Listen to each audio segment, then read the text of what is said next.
भक्तपुर इटा टायल कारखानाको 255 रोपनी जग्गामा विभिन्न समूहहरूको आँखा परेको छ।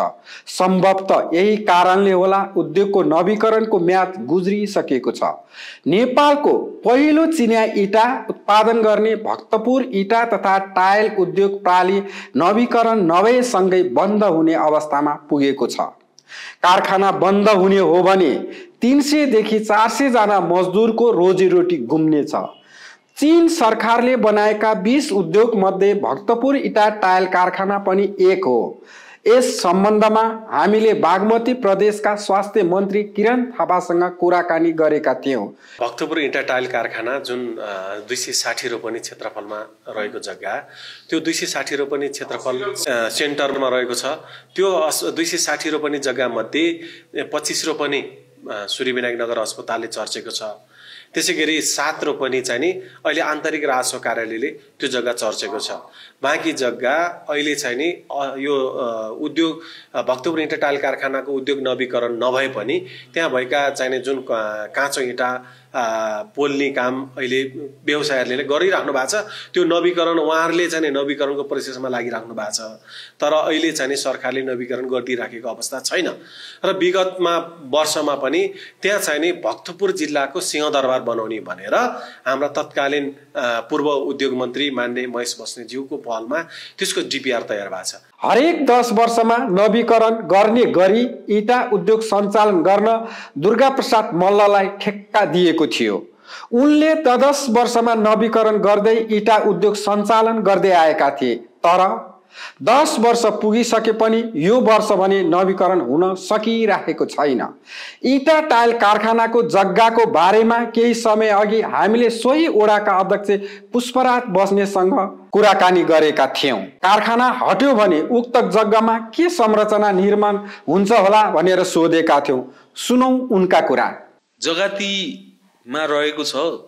जगाती इटा तथा टायल उद्योगको 250 रोपनी जग्गा र अहिले हालसालै चाहिँ यो फिफाले चाहिँ अन्तर्राष्ट्रिय रङ्गशाला बनाउनको लागि विभिन्न ठाउँमा जग्गा हेरिरहेको र 5वटा नेपालभरि ठाउँ हेरिराख्दाखेरि 5वटा मध्येको एउटा ठाउँ यो रहेको भन्ने जानकारी आएको छ। र पूर्वमा माननीय यसै क्षेत्रका महेश बस्नेतज्यूको नेतृत्वमा अहिलेका खेलकुद मन्त्री संघका खेलकुद मन्त्री सहित आएर स्तरगत अवलोकन गरेर त्यो ठाउँ हेरेर गइसक्नु भएको छ। र मैले जानकारी पाए अनुसार 5वटा ठाउँ मध्येमा सबैभन्दा बढी रुचाइएको ठाउँ यो भन्ने कुरा मैले जानकारी पाएको छु। यद्यपि अब प्रोसिड्युर त अगाडि बढ्ने अवस्थामै छ। उद्योग मन्त्रालय र अर्थ मन्त्रालयको संस्थान समन्वय महाशाखाले कारखाना नवीकरण गर्न अहिलेसम्म पनि आनाकानी गर्दै आएका छन्।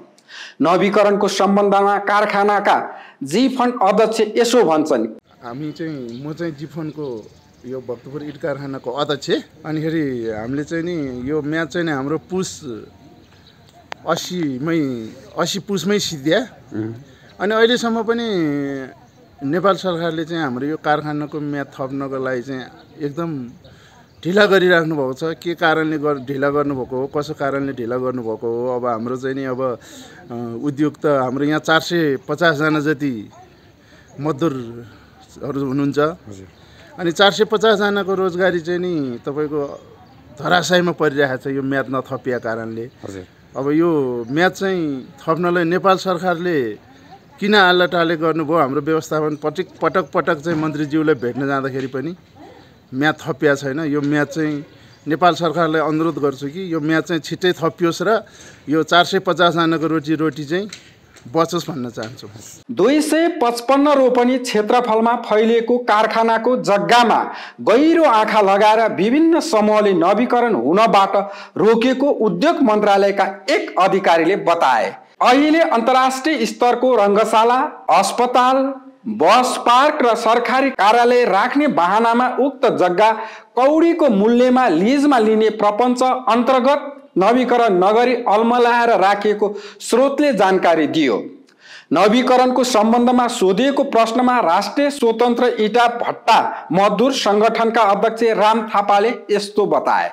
हाम्रो व्यवस्थापक पनि लाग्नु भएको छ। उहाँले जुन तरिकाले लाग्नु भएको छ तैपनि म्याद थप्न सक्नु भएको छैन उहाँले होइन। यसमा विभिन्न कारण होलान्। अब राज्यले किन थप्न चाहेन?